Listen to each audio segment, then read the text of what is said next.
नमस्कार दोस्तों, मेरा नाम है गौरव और आपका स्वागत है मेरे YouTube channel to the philosophers में। जैसा कि आप जानते हैं, मेरे पिछली कुछ वीडियो से आपको पता ही लगा होगा कि हम जो सीरीज़ चला रहे हैं about the philosophers of electrical engineering, आज आप उनके बारे में और जानेंगे। आज हम बात करने वाले हैं फिजिसिस्ट, जो फिजिसिस्ट तो नहीं थे, हम उनको फिजिसिस्ट नहीं बोल सकते, लेकिन उनका योगदान जो इलेक्ट्रिकल इंजीनियरिंग में वो कई ज़्यादा है। आज हम बात करेंगे स्टीफन ग्रे के बारे में। यहाँ आप देख सकते हैं, ये स्टीफन ग्रे हैं, ये अपना एक्सपेरिमेंट कर रहे हैं। तो हम शुरू करते हैं। आज इनको क्यों कंडक्टर मैन भी बोला जाता है, स्टार्ट करते हैं।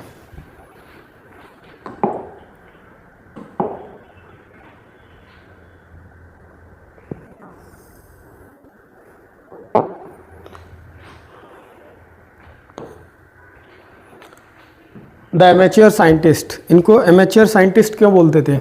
क्योंकि एक्चुअली ये एक डायर थे जो यूनाइटेड किंगडम में जन्मे थे, जो कि डायर यानी कि जो कपड़े पर कलर करते हैं वो लोग, उनको हम डायर बोलते हैं, डाई करने वाले। और इन्होंने एक्सपेरिमेंट्स किए, इनको अनएक्सपेक्टेड एक्सपेरिमेंट्स किए इन्होंने, जो कि इनको खुद नहीं पता था कि ऐसा होता है। और इन्होंने जो इनको जो फाइंडिंग्स मिली उससे उन्हें पता चला। तो हम बात करते हैं इनके बैकग्राउंड की। एक प्रोफेशनल तो नहीं थे जैसे कि विलियम गिलबर्ट, जो हमने लास्ट वीडियो में पढ़े थे, और जैसे कि थेलीज ऑफ माइलेटस, 2000 प्रोफेशनल्स जिन्होंने इसी फील्ड में काम किया। और लास्ट वीडियो में जो हमारे गैरिक थे, ये प्रोफेशनल थे और इन्होंने अपने क्या किए, एक्सपेरिमेंट्स किए। आज जो हम बात कर रहे हैं वो स्टीफन ग्रे कोई प्रोफेशनल एक्सपेरिमेंटलिस्ट नहीं थे। इन्होंने अपना ओल्ड एज लंदन में as a pensioner chartered house में बिताया। यहाँ आप देख सकते हैं, despite limited resources he made the most significant discovery since Thales conduction. Thales की थ्योरी के बाद ये सबसे बड़ी खोज थी जो इन्होंने कंडक्शन की खोज की थी।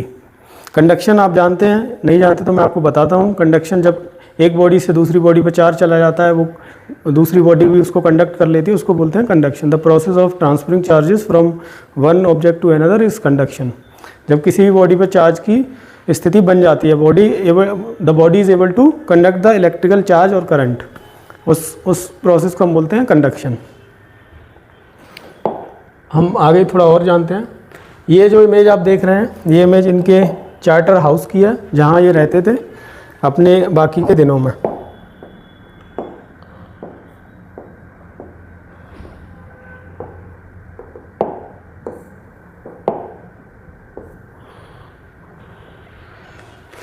यहाँ हम इनके पहले एक्सपेरिमेंट की बात करते हैं, द एक्सीडेंटल डिस्कवरी। जैसा कि मैंने आपको बताया कि ये एक प्रोफेशनल एक्सपेरिमेंटलिस्ट नहीं थे, यहाँ ना कि इन्होंने जानबूझ के कोई एक्सपेरिमेंट किए, लेकिन जो ये काम करते थे उसमें जो इक्विपमेंट मटेरियल यूज़ करते थे, उनका उपयोग करते टाइम इनको जो डिस्कवरी हुई, जो इन्होंने फाइंडिंग्स निकाली, उससे वही आज हमारे काम आ रही हैं। और मैं आपको बताना चाहता हूँ उनका क्या एक्सपेरिमेंट था। उन्होंने एक ग्लास ट्यूब लिया, जो कि तब एक कंडक्टर माना जाता था, कि आप कंडक्टर भी नहीं कह सकते, एक जिस पे चार्ज आ जाता था, उसको एक तरीके से जनरेटर मान लिया जाता था। जैसा कि हमने लास्ट वीडियो में देखा अपने गैरिक वाली में। गैरिक ने क्या किया था, इलेक्ट्रिक जनरेटर का बताया था, जिसमें एक सल्फ़र बॉल ली थी। सल्फ़र बॉल के साथ उन्होंने जब उसको रोल किया, घुमाया, रोटेट किया, उसके ऊपर जब ड्राई हैंड रखा तो चार्ज डेवलप हुआ था और स्पार्कलिंग हुई थी, जिससे कि लाइटिंग भी हुई डार्क रूम में, जो उन्होंने एक्सपेरिमेंट किया था। उसी प्रिंसिपल पर ये ट्यूब होता था। ट्यूब में इन्होंने क्या किया, यहाँ आप देख सकते हैं, ये एक ट्यूब है, ग्लास ट्यूब है ये वाला। इस ग्लास ट्यूब में इन्होंने क्या किया, कॉर्क और स्टिक और आइवरी बॉल, इनका कॉम्बिनेशन यूज़ करके इन्होंने इसमें फंसाया, ताकि धूल मिट्टी अंदर न जाए। धूल मिट्टी के लिए इनका सीधा कॉन्सेप्ट था। इन्होंने कहा कि इसमें धूल मिट्टी ना जाए, चार्जेस रहेंगे उसके अंदर, तो बस इनका काम वही था। लेकिन इन्होंने क्या इनको पता लगा कि जब इन्होंने ग्लास जो ट्यूब था इसके ऊपर हाथ रखा, थोड़ी रबिंग हुई, तो इससे क्या हुआ, इस स्टिक और आइवरी बॉल जो कि कॉर्क के साथ थी, कॉर्क का पार्ट है, तो कॉर्क ने क्या किया, फेदर्स को अट्रैक्ट करना शुरू कर दिया। फिर इन्होंने पता लगाया कि ये ऐसा क्यों हो रहा है, जबकि ग्लास तो चार्ज हो सकता है, उसकी प्रॉपर्टीज़ है, वो पहले ही पता लग गया है हमें गैरिक के एक्सपेरिमेंट से। लेकिन कॉर्क इसको क्यों अट्रैक्ट कर रही है, फेदर को, कॉर्क पर चार्ज कैसे गया? तो उसमें इनको पता लगा कि चार्जेस भी ट्रांसफ़र हो रहे हैं, इलेक्ट्रिसिटी फ्लो कर रही है, फ्लूइड नेचर है उसका। तो जानते हैं अभी, यह देखिए कॉर्क इन द ट्यूब, जो कॉर्क, ये कॉर्क है। Grey was experimenting with a glass tube electric generator off that time. Glass tube को क्या माना जाता था? इलेक्ट्रिक जनरेटर, जो मैंने आपको बता चुका हूँ, गेरिक की जो डिस्कवरीज थी उसके अनुसार ये ग्लास ट्यूब भी एक जनरेटर है। जब उसको उस पर रबिंग की जाती है तो वो चार्जेस स्पार्कल करता है। आगे चलते हैं। इन्होंने इस एक्सपेरिमेंट, ये एक तरीके से इनका छोटा एक्सपेरिमेंट था, इसको बड़े स्तर पर करने के लिए इन्होंने और भी कुछ किया है, वो हम आगे स्लाइड में देखते हैं। If it can flow to a cork half hour can it go chasing the spark. यहाँ पे इन्होंने सोचा कि अगर ये कॉर्क तक जा सकता है, ग्लास से कॉर्क तक जा सकता है, तो और कितना दूर जा सकता है चार्ज। फिर उन्होंने क्या किया, अपना एक्सपेरिमेंट किया। एक्सपेरिमेंट कैसे किया? ये अपनी बालकनी से इन्होंने सिल्क के साथ लाइंस को थ्रेड किया, सिल्क से लटकाया बालकनी से, और बालकनी के नीचे क्या किया इन्होंने, वो कॉर्क को रख दिया। और फिर क्या किया, जो लाइन थी जिसको सिल्क से इन्होंने लटकाया, उस पर चार्ज ट्यूब को लगा दिया। जब चार्ज ट्यूब को लगाया तो क्या हुआ, चार्जेस ट्रांसफ़र हुए, और ट्रांसफ़र होने के बाद वो जो कॉर्क नीचे थी उसने क्या किया, फेदर्स को अट्रैक्ट करना शुरू कर दिया। तो इससे ये पता चला कि लॉन्ग डिस्टेंस पर भी चार्जेस ट्रांसफ़र हो रहे थे। और ये पहला था दुनिया में जब पता चला हम लोगों को कि चार्जेस इतनी दूर तक इलेक्ट्रिसिटी फ़्लो कर सकती है। यहाँ डिटेल में हम पढ़ेंगे इसको। ये देखिए, ये मान लीजिए ये उनका हाथ है जिससे कि वो ट्यूब पकड़े हुए हैं। ये चार्ज ट्यूब है,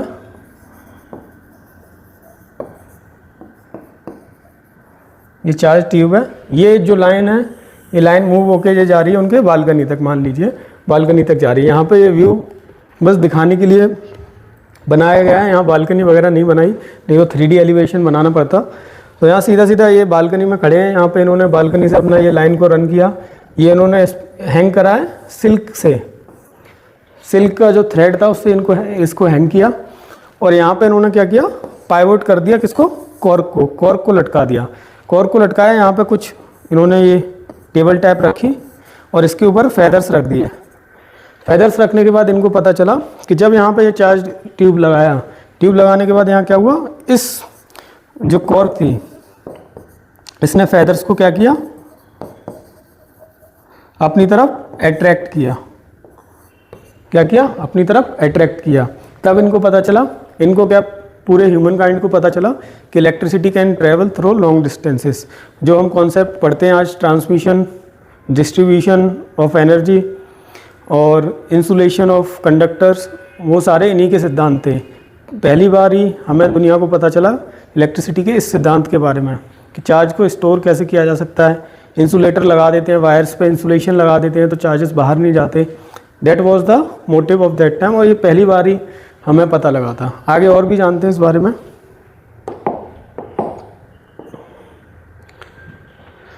द डिस्कवरी ऑफ इंसुलेशन। अब इंसुलेशन का डिस्कवरी कैसे हुई? जैसा मैंने अभी आपको बताया, ट्रांसमिशन लाइंस में इनका कॉन्सेप्ट दिया जाता है, डिस्ट्रीब्यूशन लाइंस में दिया जाता है, प्लस इंसुलेशन में दिया जाता है। तो इंसुलेशन की डिस्कवरी कैसे हुई? अभी जब तक जो हमने एक्सपेरिमेंट देखा था उसमें क्या हो रहा था, चार्जेस का ट्रांसफ़र हो रहा था। चार्जेस का ट्रांसफ़र हो रहा मतलब ट्रांसमिशन हो रहा है चार्जेस का, उसको हम कहते हैं, जो अभी हमारा कॉन्सेप्ट है ट्रांसमिशन वाला, कि चार्ज इलेक्ट्रिसिटी कैसे ट्रांसमिट हो रही है। लेकिन जो वायर्स को हम इंसुलेशन करते हैं, तो जो कॉन्सेप्ट मिला इंसुलेशन का वो कैसे मिला, वो भी इन्होंने नहीं दिया। तो उसके बारे में जानते हैं। पहला अटैम्प्ट जो इन्होंने किया था वो अटैम्प्ट था सिल्क के साथ, उन्होंने उस लाइन को जोड़ा था, जो हमने अभी पिछला एक्सपेरिमेंट देखा। सिल्क की रस्सियों से उस लाइन को जोड़ दिया और कॉर्क लगा दिया बालकनी के नीचे, और अपने हाथ से मेटल ट्यूब ग्लास ट्यूब को लगाया उस पर, और चार्जेस ट्रांसफ़र हो गए थे। लेकिन क्या हुआ, वेट की वजह से सिल्क टूट गया, धागा टूट गया, और वो रस्सी जो लाइन थी, जो कंडक्टिव लाइन थी, वो टूट गई। लेकिन उन्होंने फिर दूसरा अटैम्प्ट किया कि चलो अगर सिल्क टूट जाता है तो मैं उसको ब्रास वायर से रिप्लेस कर देता हूँ। ब्रास के वायर से उन्होंने रिप्लेस करना चाहा, लेकिन क्या हुआ, फिर ब्रास का वायर ने क्या किया, इलेक्ट्रिसिटी ट्रांसमिट नहीं की, क्योंकि ब्रास का वायर क्या था, इंसुलेटेड नहीं था। उसने क्या किया, चार्ज को डिस्चार्ज कर दिया वहाँ से, अपने चार्ज से पूरा वहाँ से लॉसेस की वजह से, और पूरा नेचर में वो चला गया। तो फिर यहाँ से उन्होंने कहा कि जो सिल्क है, सिल्क क्या कर रही थी, इंसुलेशन का काम कर रही थी। सिल्क ने क्या किया, इंसुलेशन का काम किया। लेकिन जब उन्होंने वही ब्रास वायर यूज़ किया तो वो ब्रास वायर पर करंट चला गया और वहाँ से वो डिस्चार्ज हो गया और वो ट्रांसफ़र नहीं हुआ। तो इन्होंने ये फाइंडिंग की कि इंसुलेशन ज़रूरी है, अगर हमें चार्जेस को पूरा ट्रांसफ़र करना है तो उसके लिए इंसुलेशन ज़रूरी है। तो जो आज हम इंसुलेशन करते हैं वायर्स का, वो इसी सिद्धांत की वजह से करते हैं, इन्हीं की वजह से हमें पता चला।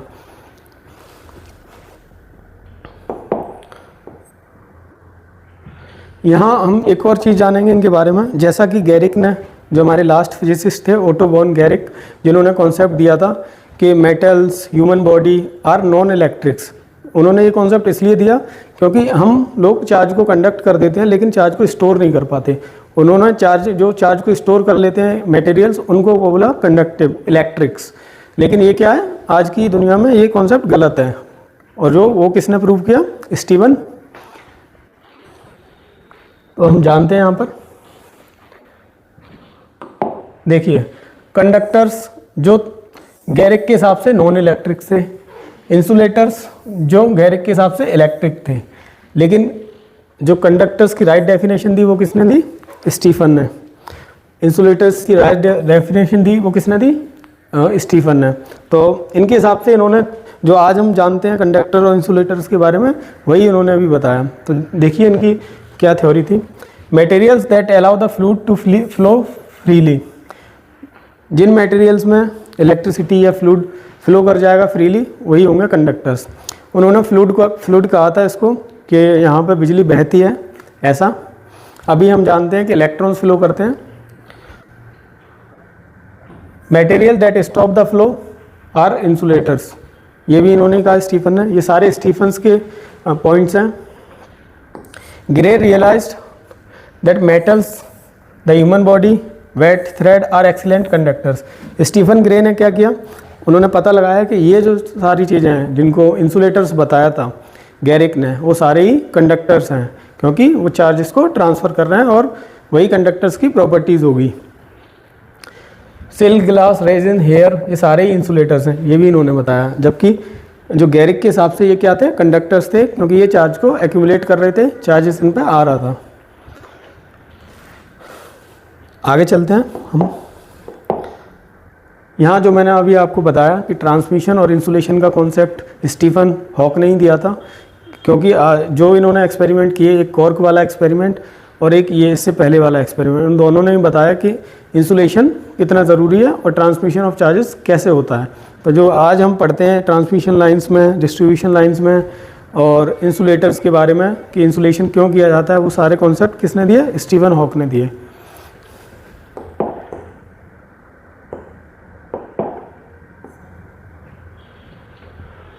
द फ्लाइंग बॉय एक्सपेरिमेंट, ये इनका एक फेमस एक्सपेरिमेंट है। इन्होंने ये प्रूव किया कि ह्यूमन बॉडी भी कंडक्टर है, इसलिए इन्होंने ये एक्सपेरिमेंट किया था। इस एक्सपेरिमेंट में इन्होंने क्या किया, एक लड़के को लटका दिया ऊपर एक सरफेस के, और उस लड़के को लटकाया था सिल्क के थ्रेड से, जो सिल्क का मोटा धागा था, मजबूत धागा था, उससे लटकाया, जो कि सिल्क क्या कर रहा था? इंसुलेटर का काम कर रहा था। यहाँ आप देख सकते हैं ये सिल्क के वायर्स हैं या रोप कह सकते हैं हम, जिससे लड़के को लटकाया गया। किससे? सीलिंग से। ये सीलिंग है, ये सीलिंग है, सीलिंग से लटका दिया लड़के को। फिर क्या किया इन्होंने, वही ग्लास ट्यूब, जो चार्ज ग्लास ट्यूब थी, वो इस लड़के के पैर के पास लगाई और लड़के में चार्ज आ गया। चार्ज आने के बाद फिर क्या हुआ, लड़के के जो दोनों हाथ थे, यहाँ पे इन्होंने क्या रखे थे? लाइट ऑब्जेक्ट रखे थे, जैसे कि फेदर्स वगैरह लड़के के नीचे। उन्होंने क्या किया, वो किसकी तरफ जाने लगे? लड़के की तरफ जाने लगे। तो जिससे क्या पता चला कि चार्जेस ट्रांसफ़र हो रहे हैं, और किसके थ्रू हो रहे हैं? बॉय के थ्रू, ह्यूमन बॉडी के थ्रू। तो यहाँ क्या हुआ, वैसे चार्ज किस में था? मेटल ट्यूब में था, लेकिन चार्ज किस पे आया? ह्यूमन बॉडी पे आया। तो चार्जेस, और फिर किसको अट्रैक्ट कर रहा है? फेदर्स को अट्रैक्ट कर रहा है। तो क्या हुआ यहाँ पर, चार्जेस ट्रांसफ़र हुए फ्रॉम मेटल ट्यूब और ग्लास ट्यूब टू फेदर्स। तो इसका मतलब पता चला कि ह्यूमन बॉडी एक कंडक्टर है। ये इनका बहुत फेमस एक्सपेरिमेंट है।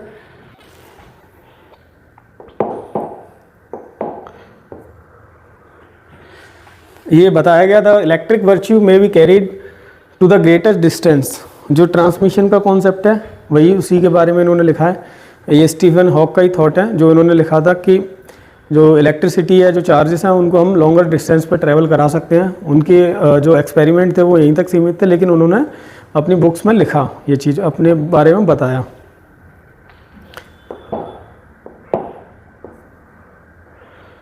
यहाँ आप देख सकते हैं जो हमने लास्ट बात करी थी गैरिक्स के जनरेटर के बारे में, जो उन्होंने पहली वीडियो हमने किसके बारे में बनाई थी, थेलीज ऑफ माइलेटस, जिनको चार्ज के बारे में पता चला उन्होंने, लेकिन चार्ज का कॉन्सेप्ट नहीं दिया था, बस उन्हें ये पता चला कि एम्बर सेलेक्टेड जो हमारे ऑब्जेक्ट होते हैं जैसे कि फेदर्स वगैरह को अट्रैक्ट करता है अगर उसको रब करते हैं। उसके बाद हमारे आए थे विलियम गिलबर्ट, उन्होंने इलेक्ट्रिसिस वर्ड का मतलब बताया हमें कि इलेक्ट्रिसिटी से रिलेटेड। उसके बाद ब्राउनी ने कॉन्सेप्ट दिया, उसका नेम दिया इलेक्ट्रिसिटी। जो लास्ट हमारी वीडियो थी वो थी हमारी गैरिक के ऊपर। गैरिक क्या थे, गैरिक ने हमारा पहला वर्ल्ड का जनरेटर बनाया था जो कि इलेक्ट्रोस्टैटिक प्रिंसिपल पर वर्क कर रहा था और इलेक्ट्रोस्टैटिक चार्ज को बना रहा था। जो उन्होंने सल्फर की बॉल बनाई थी और उसको घुमा के अपना हाथ लगा के जो चार्ज प्रोड्यूस किया था उसी एक्सपेरिमेंट से उन्होंने बताया कि इलेक्ट्रिसिटी जनरेट हो रही है। तो ये था गैरिक का एक्सपेरिमेंट 1663 में। उसके बाद जो आज हम पढ़ रहे हैं ग्रे की डिस्कवरी कि कंडक्टर और इंसुलेटर्स के बारे में जो उन्होंने बताया।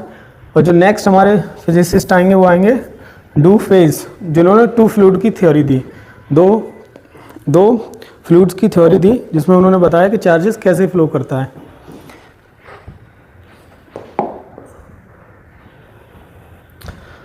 ये आप देख सकते हैं, ये हैं हमारे चार्ल्स फ्रांसोइस दे किस्टेर्ने डू फे। हम इनको सिर्फ डू फे बोलेंगे, इनका नाम काफ़ी बड़ा है इसलिए हम इसको डू फे बोलेंगे। डू फे हैं ये, इन्होंने टू फ्लूइड की थ्योरी दी थी इनके बारे में हम आगे जानेंगे। और आज अपनी वीडियो को हम यहीं एंड करेंगे। और क्लोजिंग नोट देना चाहूँगा मैं आपको, आपके कोई भी क्वेश्चंस हो आप कमेंट करके पूछिए, मेरा ईमेल मेंशन है, आप मुझे ईमेल करिए। आगे और भी वीडियोस आएंगी, सारे डिस्कवरर्स को हम कवर करेंगे। प्लस मैं साथ में जो अपनी प्लेलिस्ट है फंडामेंटल्स ऑफ इलेक्ट्रिसिटी के बारे में भी वीडियोस बनाऊंगा और साथ के साथ उनको भी आपके कॉन्सेप्ट क्लियर करने के लिए डालूंगा। मेरा चैनल है टू द फिलोसोफर्स और आप सब्सक्राइब करें, लाइक करें और शेयर करें। Thank you, stay tuned.